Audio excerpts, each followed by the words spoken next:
வணக்கம். எப்பவுமே அரசியல்ல ரொம்ப ஸ்ட்ரெஸ்ஃபுல்லா டென்ஷனா பண்ணிட்டே இருந்தோம்னு வைங்களேன், ஒரு மாதிரி டயர்ட் ஆயிடுவாங்க. சலிப்பு வந்துடும் சில சமயம். அந்த மாதிரி நேரத்துல தமிழ் திரைப்படங்கள்ல நடுவுல கொஞ்சம் நகைச்சுவை காட்சிகள் வரும். நகைச்சுவை நடிகர்கள் வந்து ஜோக்கெல்லாம் சொல்லிட்டு போவாங்க. கொரோனா நேரத்துல நமக்கு ஐயா வடிவேலு அவர்களுடைய நகைச்சுவை காட்சிகள் தான் மிகப்பெரிய உயிரூக்கியா இருந்தது அப்படிங்கிறது நமக்கு நல்லா தெரியும். அந்த மாதிரி தமிழ்நாடு அரசியல்ல கடந்த வாரம் முழுக்க ஒரே ஜோக்கா பேசிட்டு இருந்தாங்க. ஜோக்கராவே மாறிட்டாங்க அவங்க எல்லாம். யார் அவங்க எல்லாம்? அதாங்க ஒன்றியத்துல இருக்கக்கூடிய பிஜேபி ஆட்சி செய்யுதுல்ல, அவர்களுடைய தமிழ்நாட்டில் இருக்கக்கூடிய தலைவர்கள் அல்லது கட்சியில் இருக்கக்கூடியவர்கள். ஏன்னா தலைவர்கள்னு சொல்லக்கூடிய அளவுக்கு அவர்கள் சிந்திக்கிறார்களா? மக்களை வழிநடத்துகிறார்களா?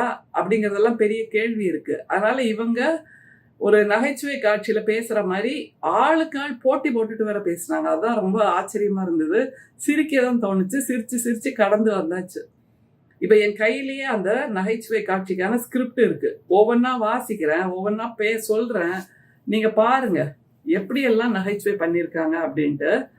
முதல்ல பிஜேபியின் இன்னொரு உறுப்பான இன்னொரு வலதுகரமான இந்து முன்னணி அதை சேர்ந்த அர்ஜுன் சம்பத் ஒரு கருத்தை சொன்னார். என்னன்னா, இந்த பொங்கல் பரிசு நம்முடைய மாண்புமிகு முதல்வர் அவர்கள் கொடுக்கிறார்கள் இல்லையா, அந்த அரிசி அட்டைதாரர்கள், அரிசி ரேஷன் கார்டு வச்சிருக்கவங்களுக்கு 3000 ரூபாய் பொங்கல் பரிசு கொடுக்குறாங்க. அதை பத்தி அர்ஜுன் சம்பத் ஐயா, இவருக்கு எந்த நடிகர் பேரை நீங்க சொல்லலாம், எந்த நகைச்சுவை நடிகர் பேரை நீங்க சொல்லலாங்கிறத அவரோட கருத்தை கேட்டுட்டு சொல்லுங்க.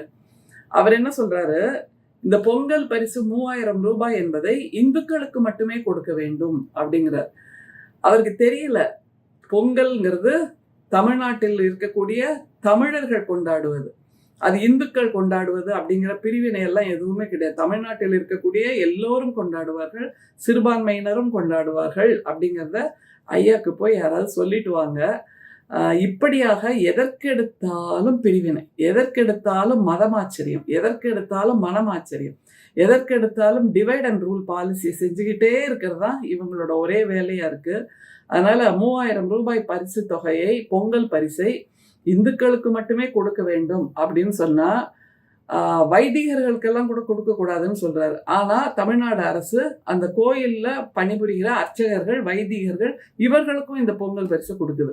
அப்ப அவங்க எல்லாம் வேண்டாம்னு சொல்லுவாங்களா? கேட்டு சொல்லுங்க.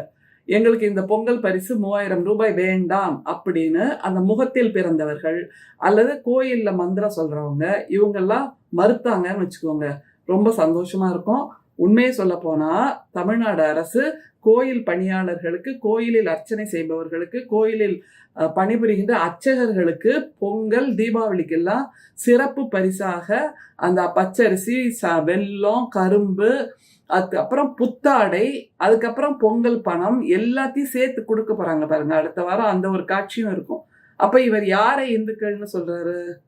இந்துக்கள் என்பவர்கள் பார்ப்பனர்கள் இந்துக்கள் இல்லை, அதை அவங்களே ஒத்துக்க மாட்டாங்க. அதனால இந்துக்கள்னு யார சொல்றாங்க அப்படிங்கிறத கேட்டு சொல்லுங்க.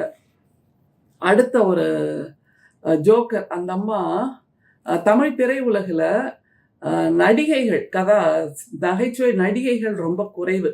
அதையெல்லாம் சரி பண்றதுக்காக தான் இந்த அம்மாக்கள்லாம் பேசுறாங்க, இந்த அக்காக்கள்லாம் பேசுறாங்க. நம்முடைய மாண்புமிகு முதல்வர் அவர்கள் கிட்டத்தட்ட 20 லட்சம் கல்லூரி மாணவர்களுக்கு 10th ஜெனரேஷன் லேப்டாப்பை மிக சமீபத்தில் கொடுத்தார். உலகம் உங்கள் கையில் அப்படின்னு உலகத்தையே கொண்டு வந்து நம்முடைய முதல்வர் அவர்கள் நம்முடைய மாணவர்களின் கையில் கொடுத்திருக்கிறார், அவர்களுடைய அறிவு வளர்ச்சிக்காக, அவர்களுடைய சிந்தனை புரட்சிக்காக. இது பொறுக்காதே பிஜேபிக்கு. ஏன்னா படிக்கக்கூடாது, அறிவு வளரக்கூடாது, சிந்திக்க கூடாதுங்கிறதான அவங்களோட ஒரே நோக்கம். அதனால குயுக்தியா எப்படி ஒரு காரணத்தை கண்டுபிடிக்கிறாங்க பாருங்க இந்த அக்கா, நம்முடைய தமிழிசை அக்கா. அது என்ன, தமிழக அரசு இவங்கள்ட்ட தான் இப்ப அந்த லேப்டாப்பை டெண்டர் வாங்கணுமா? தமிழர்கள் ஒருத்தர் கூட அதை தயாரிக்கலையா? தமிழ்நாட்டில் தமிழர்கள் யாருமே அதை உற்பத்தி செய்யலையா? ஏன் சிவநாடார் என்ன ஆனாரு? அவங்களோட ஹெச்சிஎல்ல போய் வாங்கலாமே. சிவநாடார் திருச்செந்தூர் கோயிலுக்கு 300 கோடி கொடுத்திருக்கிறார் அறக்கட்டளைக்காக. அப்படின்னா அவருக்கு இந்த டெண்டரை கொடுக்கலாமே அப்படின்னு தானே சொல்லி தானே வாயால வடை சுட்டு மாட்டிக்கிட்டாங்க. இதுதான் முந்தி நம்முடைய பிரதமர் மோடி அவர்கள் எலக்டோரல் பாண்டுன்னு பண்ணார். நீ எங்களுக்கு ஏதாவது ஒன்று பண்ணு, நான் உங்களுக்கு இந்த டெண்டர் கொடுக்குறேன் அப்படின்னு அவர் செய்தது தான் எலக்டோரல் பாண்ட், தேர்தல் பத்திரம். அப்புறம் உச்சநீதிமன்றம் தலையிட்டு இது இல்லீகல், கான்ஸ்டியூஷனுக்கு எதிரானது என்று சொன்னப்புறம் அதை நிறுத்தியிருக்கிறதா கேள்விப்படுறோம். ஆனால் எப்படி வேற விதமாக அவங்க வாங்கிட்டு இருக்காங்கிறதுக்கு நிறைய சாட்சிகள் இருக்கு. ஏன்னா பிஜேபியோட சொத்து மதிப்பு கடந்த 10 வருடங்களில் 75 போட்டுக்கோங்க, பின்னாடி 11 பூஜ்ஜியம் போடுங்க, 7,50,000 கோடி, 7,50,000 கோடியாக 10 ஆண்டுகளில் வளர்ந்திருக்கிறது. அப்படின்னா இந்த தமிழிசை அக்கா, அர்ஜுன் சம்பத் ஐயா, இனிமே பேச போற வானதி அக்கா, அண்ணாமலை ஐயா, இவங்க அப்புறம் நம்முடைய நயினார் நாகேந்திரன் ஐயா, இவங்கெல்லாம் உழைச்சு உழைச்சு உழைச்சு கம்யூனிஸ்டுகள்லாம் கட்சிக்கு நிதி கொடுக்குற மாதிரி இவங்க கொடுத்தாங்களா அப்படின்னு ஒரு கேள்வியை மனசுல வச்சுக்கோங்க. சரி, இப்போ தமிழிசை அக்காவுக்கு வரலாம். சிவ்நாடாருக்கு ஏன் கொடுக்கல அப்படின்னு கொதிச்சு போய் கேட்டாங்க. அவங்களுக்கு ஒரு விஷயத்த போய் சொல்லுங்கப்பா, சிவ்நாடார் அவர்களுடைய HCL கம்பெனி இந்த மாதிரி லேப்டாப் தயாரிப்பதை 10 வருஷத்துக்கு முன்னாடி நிறுத்திடுச்சு. அது கூட தெரியாம இவங்க 1.5 மாநிலத்துக்கு ஆளுநராக இருந்திருக்காங்க அப்படிங்கிறத கொஞ்சம் சொல்லிட்டு வாங்க. அடுத்தது குஷ்பு அக்கான்னு ஒருத்தங்க இருக்காங்க. அவங்க திரைத்துறையில கதாநாயகியா பணிபுரிஞ்சாங்க. எத்தனையோ 100 படங்கள் நடிச்சிருக்காங்க. ஆனா ஒரு விஷயம் அவங்களுக்கு தெரியவே இல்லைங்க. சென்சார் போர்டுன்னு ஒன்று இருக்குல்ல, அது எங்க இருக்கு, அதோட திசை எங்க, அது யாரெல்லாம் அதுல பணிபுரியுறாங்க, அது யாரோட கட்டுப்பாட்டில் வரும், ஒன்றிய அரசு கட்டுப்பாட்டிலையா இல்லை மாநில அரசா அப்படிங்கிறது அவங்களுக்கு தெரியவே இல்லை. அதனால குஷ்பு அக்கா என்ன சொல்றாங்க, ஜனநாயகன் படம் சென்சார் பிரச்சனைன்னு கேள்விப்படுறேன், அதை உடனே ஏன் பிஜேபியோட சேர்த்து பேசுறீங்க, பிஜேபிக்கும் ஜனநாயகன் படம் சென்சார் சர்டிபிகேட்டுக்கும் சம்பந்தமே இல்லைங்க. ஏன்னா இந்த சென்சார் சர்டிபிகேட் அளிக்கின்ற நிறுவனம் என்பது தனி நிறுவனம், அது சுயசார்புள்ள ஒரு நிறுவனம் அப்படிங்கிறாங்க. சுயசார்புள்ள நிறுவனம் அட்டானமஸ் பாடினா கூட எந்த அட்டானமஸ் பாடிமா இந்தியாவில் சுயசார்போடு தன்னிச்சையாக சுதந்திரமாக சர்வ வல்லமையாக தான் எடுக்கின்ற முடிவுகளுக்கு தானே பொறுப்பேற்கும்படி நடந்துட்டு இருக்கு. இடியா பிரதமரோட சட்டைப்பை, ஐடியா பிரதமரோட சட்டைப்பை, சிபிஐயா பிரதமரோட சட்டைப்பை, தூர்தர்ஷனா பிரதமரோட சட்டைப்பை, ஆல் இண்டியா ரேடியோவா பிரதமரோட சட்டைப்பை, அது மாதிரி சென்சார் போர்டும் பிரதமரோட சட்டைப்பையில தான் இருக்குங்கிறது கூட அவங்களுக்கு தெரியல. அது ஒரு தனி நிறுவனம் அப்படிங்கிறாங்க. தனி நிறுவனம் என்று சொன்னால் அது அட்டானமஸ் பாடின்னு நம்ம புரிஞ்சுக்கலாம். ஆனால் முற்ற முழுக்க அதுவும் பிஜேபியால் கண்ட்ரோல் பண்ணப்படுவதுதான்ங்கிறத அவங்களுக்கு புரியல. அதனால எந்த நகைச்சுவை நடிகையோடு ஒப்பிட்டு இவங்க குஷ்பு அக்காவையும் தமிழிசை அக்காவையும் சொல்லலாம் அப்படிங்கிறத நீங்க கமெண்ட் பண்ணுங்க. அடுத்தது நம்முடைய ஆடு மேய்ப்பதில் மிகவும் ஆர்வமாக உள்ள அண்ணாமலை அவர்கள் தமிழ்நாட்டில் மூலை முடுக்கெங்கும் மிக அதிகமாக பயணித்து தமிழ்நாட்டின் எல்லா ஊரையும் தெரிந்து வைத்திருப்பவர் நம்முடைய ஸ்டாலினை விட வேற யாரு, அமித்ஷா ஜிக்கு தான் நன்றாக தெரியும் அப்படிங்கிறாரு.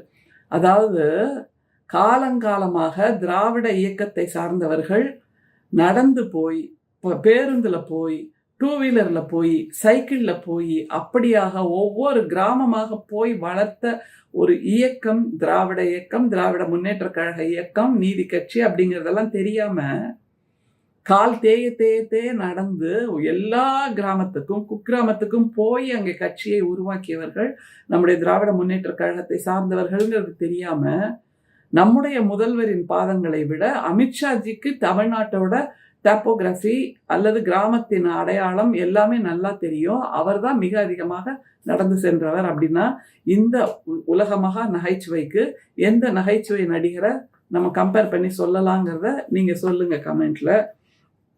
அடுத்தது நம்முடைய அமித்ஷாஜி, அவர் என்ன தெரியுமா சொன்னாரு, மிக மிக அதிகமான ஒரு ஜோக்குன்னா அது இதுதான், தமிழ்நாட்டை திமுக குப்பை கிடங்கு போல் மாற்றியுள்ளது, அரசியல் சட்டமாண்பை குறைத்து இந்துக்களின் சமய உரிமையை பறித்துள்ளது, வரும் சட்டப்பேரவை தேர்தலில் எப்பாடுபட்டாவது திமுக ஆட்சியை ஒழித்து கட்டுவோம் அப்படின்னு ஒரு சூளுரை செய்துட்டு போயிருக்காரு.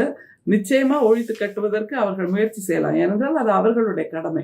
ஆனால் இப்படியாக ஒவ்வொரு காலகட்டத்திலும் ஒவ்வொருத்தர் கிளம்பி திமுகவை இத்தோட அழிச்சிடுவோம், திமுகவை இந்த தேர்தலோட ஒழிச்சிடுவோம், திமுகவுக்கு இதுதான் எண்டு கார்டு அப்படின்னு எல்லாம் விதவிதமா சொன்னவங்க எல்லாம் இருக்காங்க. அவங்க எல்லாருக்குமே நம்முடைய திராவிட முன்னேற்ற கழகம் தான் மலர் வளையம் வைத்து அவர்களை மரியாதையாக வழி அனுப்பி வைத்தது அப்படிங்கிறதுக்கு சான்றுகள் நிறைய இருக்கு. அதனால இங்கே வந்து எதையுமே செய்ய முடியவில்லையே அப்படிங்கிற ஆதங்கத்துல, அப்படிங்கிற கோபத்துல நம்முடைய உள்துறை அமைச்சர் ஏதோ சொல்லிட்டு போயிருக்காரு. அவரை யாரோடு ஒப்பிடலாம், அதையும் நீங்க சொல்லுங்க. எனவே இப்படியாக பல சிந்தனைக்குரிய கருத்துக்களை சொன்ன அந்த பிஜேபியை சார்ந்த அவர்களுக்கெல்லாம் நாம் ஒரு நன்றியை சொல்லலாம். வானதி அக்கா என்ன சொன்னாங்க அப்படிங்கிறத நீங்க யோசிச்சு பார்த்துக்கிட்டு அதையும் குறிப்பில் கமெண்ட்ல சொல்லுங்க, பேசலாம். நன்றி, வணக்கம்.